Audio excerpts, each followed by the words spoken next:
বন্ধুরা আজ দেখো এটা পরমান্ন রান্না হচ্ছে। আজ সবাইকে জানাই শুভ রামনবমীর শুভেচ্ছা। তো আমাদের প্রভুর কাছে পরমান্ন ভোগ দেওয়া হবে, আখের গুড়ের পরমান্ন হবে। তো এদিকে পঞ্চামৃতও সাজিয়ে রেখেছি, এটা ঠাকুরমশাই এসে চান করাবেন। এদিকে পুষ্প মালা চন্দন ছেটানো আছে।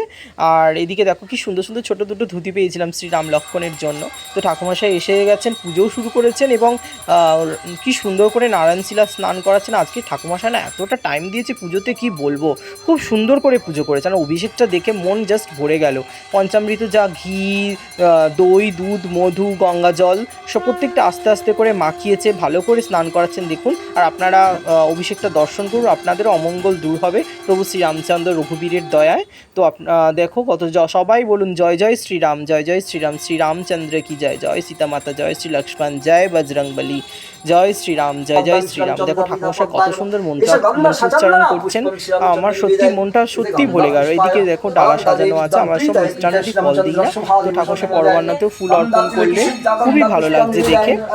তারপরেতে আমার কি বলবো, ঠাকুরমশাই এত সুন্দর পুজো করছেন, এগুলো সবাই পুষ্পাঞ্জলি দিতে চলে এসেছে এবং আরতিও শুরু করে দিয়েছেন।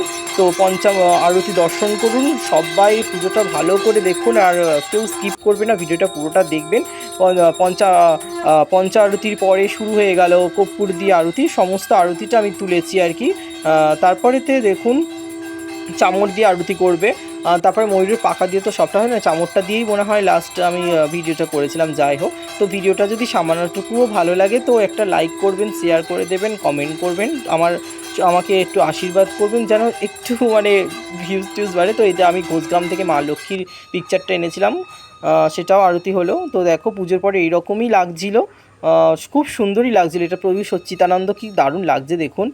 এটা মা লক্ষ্মীর তো সিংহাসন, আপনারা তো জানেন যারা আমার ছোটো ছোটো ভিডিও দেখেন। তো এটা বজরংবলী, এটা সামনে শনিবার আবার বজরংবলীর পুজো আছে, সেটাও দেখতে ভুলবেন না, আমি ভিডিও ছাড়বো। সামনে শনিবার আসছে হনুমান জয়ন্তী। তো এটা সন্ধেবেলার জন্য মানে 28টা প্রদীপ সাজানো আছে। আর মায়ের চালের প্রদীপ করছে, পঞ্চমুখী প্রদীপ দেখুন, আস্তে আস্তে চাল দিয়ে চালটা বেটে নিয়ে তাতে দেখুন সাজানো হয়ে গেছে। তো আমি এই সন্ধ্যাবেলার আরতিটা আমি নিজের হাতেই প্রভুকে করেছিলাম। তো দেখুন আমি শুরু করে দিয়েছি, প্রভু শ্রীরামের নামচন্দ্রের রাম নাম করে আরতি করছি। তো আপনারাও যদি কেমন করে সেলিব্রেট করেছেন রামনবমীতে আমাকে প্লিজ জানাবেন। তো প্রত্যেককে আমি আমার গোপুসোনাকে আরতি করলাম। তো দেখো তারপরে ঘোষগ্রামের মা লক্ষ্মীর একটা পিকচার বড় করে বাঁধিয়েছে, সেখানেও মাকে আরতি করলাম, মাকে আমি খুব মানি। তো দেখো এটা আমাদের তুলসী মঞ্চ, তুলসী বৃক্ষে কেমন লাগছে, আমি কেমন সুন্দর লাগছে প্লিজ আমাকে জানাবেন। আর সন্ধ্যা আরতির পরে ঠিক এইরকমও লাগছিলো। আর সত্যি কথা বলতে কি, ভিডিওকে যদি সামান্যটুকু ভালো লাগে আবারও বলছি প্লিজ একটু লাইক করবেন। আর সবাইকে জয় শ্রীরাম, জয় জয় শ্রীরাম, জয় রঘুবীর, জয় মর্যাদা পুরুষোত্তম।